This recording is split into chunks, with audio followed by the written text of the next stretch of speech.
4 അധ്യായം 1 മുതലുള്ള വാക്യങ്ങൾ. അകൃത്യയാഗത്തിന് പ്രമാണമാവിത്. അത് അതിവിശുദ്ധം. ഹോമയാഗമൃഗത്തെ അറുക്കുന്ന സ്ഥലത്തുവെച്ച് അകൃത്യയാഗമൃഗത്തെയും അറുക്കണം. അതിന്റെ രക്തം യാഗപീഠത്തിന്മേൽ ചുറ്റും തളിക്കണം.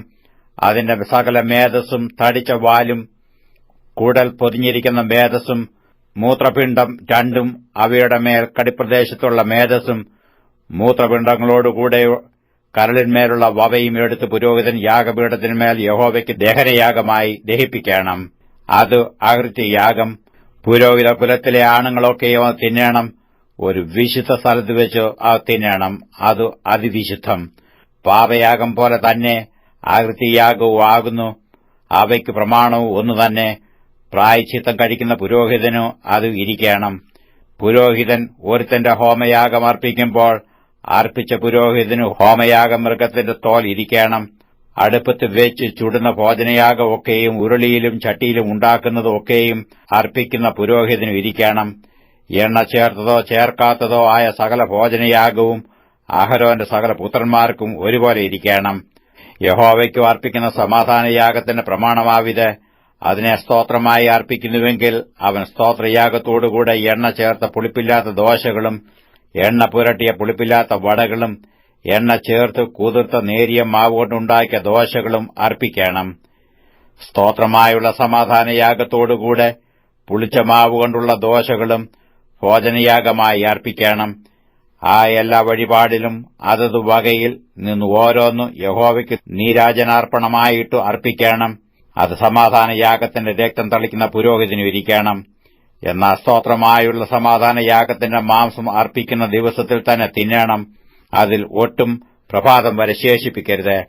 അർപ്പിക്കുന്ന യാഗം ഒരു നേർച്ചയോ സ്വമേധാദാനമോ ആകുന്നുവെങ്കിൽ യാഗമർപ്പിക്കുന്ന ദിവസത്തിൽ തന്നെ അത് തിന്നണം. അത് ശേഷിപ്പുള്ളത് പിറ്റേനാളും തിന്നാം. യാഗമാംസത്തിൽ 3 ദിവസം വരെ ശേഷിക്കുന്ന തീയിൽ ഇട്ട് ചുട്ടുകളയണം. സമാധാനയാഗത്തിന്റെ മാംസത്തിൽ ഏതാനും 3 ദിവസം തിന്നാൽ അത് പ്രസാദമായിരിക്കയില്ല. അർപ്പിക്കുന്നവന് കണക്കിടുകയുമില്ല. അത് അറപ്പായിരിക്കും.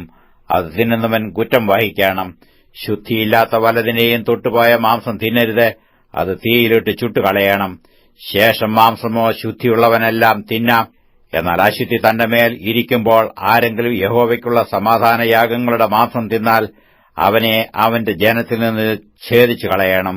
മനുഷ്യന്റെ അശുദ്ധിയോ അശുദ്ധ മൃഗത്തെയോ ശുദ്ധിയില്ലാത്ത വല്ല അറപ്പിനെയോ ഇങ്ങനെ ശുദ്ധിയില്ലാത്ത യാതൊന്നിനെയും ആരെങ്കിലും തൊട്ടിട്ട് യഹോവയ്ക്കുള്ള സമാധാനയാഗങ്ങളുടെ മാംസം തിന്നാൽ അവനെ അവന്റെ ജനത്തിൽ നിന്ന് ഛേദിച്ചു കളയണം. യഹോവ പിന്നെയും മോശയോട് അരുളിച്ചെയ്തത്, നീ ഇസ്രായേൽ മക്കളോട് പറയേണ്ടത് എന്തെന്നാൽ, ചെമ്മരിയാട്ടിന്റെയോ കോലാട്ടിന്റെയോ കാളയുടെയോ മേധസ് നിങ്ങൾ അശേഷം തിന്നരുത്. താനെ ചത്തതിന്റെ മേധസ്സും പറിച്ചു കീറിപ്പോയതിന്റെ മേധസ്സും മറ്റു എന്തൊന്നെങ്കിലും കൊള്ളിക്കാം, തിന്നുക മാത്രമരുത്.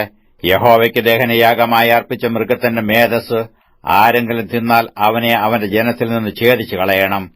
നിങ്ങളുടെ വാസസ്ഥലങ്ങളിലെങ്ങും യാതൊരു പക്ഷിയുടെയും മൃഗത്തിന്റെയും രക്തം നിങ്ങൾ ഭക്ഷിക്കരുത്. വല്ല രക്തവും ഭക്ഷിക്കുന്നവനെ എല്ലാം അവന്റെ ജനത്തിൽ നിന്ന് ഛേദിച്ചു കളയണം. യഹോവ പിന്നെയും മോശയോട് അരുളിച്ചെയ്തത്, നീ ഇസ്രായേൽ മക്കളോട് പറയേണ്ടത് എന്തെന്നാൽ, യഹോവയ്ക്ക് സമാധാനയാഗം അർപ്പിക്കുന്നവൻ തന്റെ സമാധാനയാഗത്തിൽ നിന്ന് യഹോവയ്ക്ക് വഴിപാട് കൊണ്ടുവരേണം. സ്വന്തം കൈയാൽ അവൻ അത് യഹോവയുടെ ദഹനയാഗമായി കൊണ്ടുവരേണം. യഹോവയുടെ സന്നിധിയിൽ നീരാജനാർപ്പണമായി നീരാജനം ചെയ്യേണ്ടതിന് നെഞ്ചോടുകൂടെ മേധസ്സും കൊണ്ടുവരേണം. പുരോഹിതൻ മേധസ് യാഗപീഠത്തിന്മേൽ ദഹിപ്പിക്കണം. എന്നാൽ നെഞ്ച് അഹരോനും പുത്രന്മാർക്ക് വിരിക്കണം. നിങ്ങളുടെ സമാധാനയാഗങ്ങളിൽ വലത്തെ കൈക്കുറവ് ഉദർച്ചാർപ്പണത്തിനായി നിങ്ങൾ പുരോഹിതന്റെ പക്കൽ കൊടുക്കണം. അഹരോന്റെ പുത്രന്മാരിൽ സമാധാനയാഗങ്ങളുടെ രക്തവും മേധസ്സും അർപ്പിക്കുന്നവന് തന്നെ വലത്തെ കൈക്കുറവ് ഓഹരിയായിരിക്കണം. ഇസ്രായേൽ മക്കളുടെ സമാധാനയാഗങ്ങളിൽ നിന്ന് നീരാജനത്തിന്റെ നെഞ്ചും ഉദർച്ചയുടെ കൈക്കുറകും ഞാനെടുത്ത് പുരോഹിതനായ അഹരോനും പുത്രന്മാർക്കും ഇസ്രായേൽ മക്കളിൽ നിന്നുള്ള ശാശ്വതാവകാശമായി കൊടുത്തിരിക്കുന്നു. ഇത് അഹരോനെയും പുത്രന്മാരെയും യഹോവയ്ക്ക് പുരോഹിത ശുശ്രൂഷ ചെയ്യുവാൻ പ്രതിഷ്ഠിച്ച നാൾ മുതൽ യഹോവയുടെ ദഹനയാഗങ്ങളിൽ നിന്നു അഹരോനുള്ള ഓഹരിയും അവന്റെ പുത്രന്മാർക്കുള്ള ഓഹരിയുമാകുന്നു. ഇസ്രായേൽ മക്കൾ അത് അവർക്ക് കൊടുക്കണമെന്ന് താൻ അവരെ അഭിഷേകം ചെയ്ത നാളിൽ യഹോവ കൽപ്പിച്ചു. അത് അവർക്ക് തലമുറ തലമുറയായി ശാശ്വതാവകാശമാകുന്നു. ദഹനയാഗം, ഭോജനയാഗം, പാപയാഗം, അകൃത്യയാഗം, കരപൂരണയാഗം, സമാധാനയാഗം എന്നിവയെ സംബന്ധിച്ചുള്ള പ്രമാണം ഇതുതന്നെ.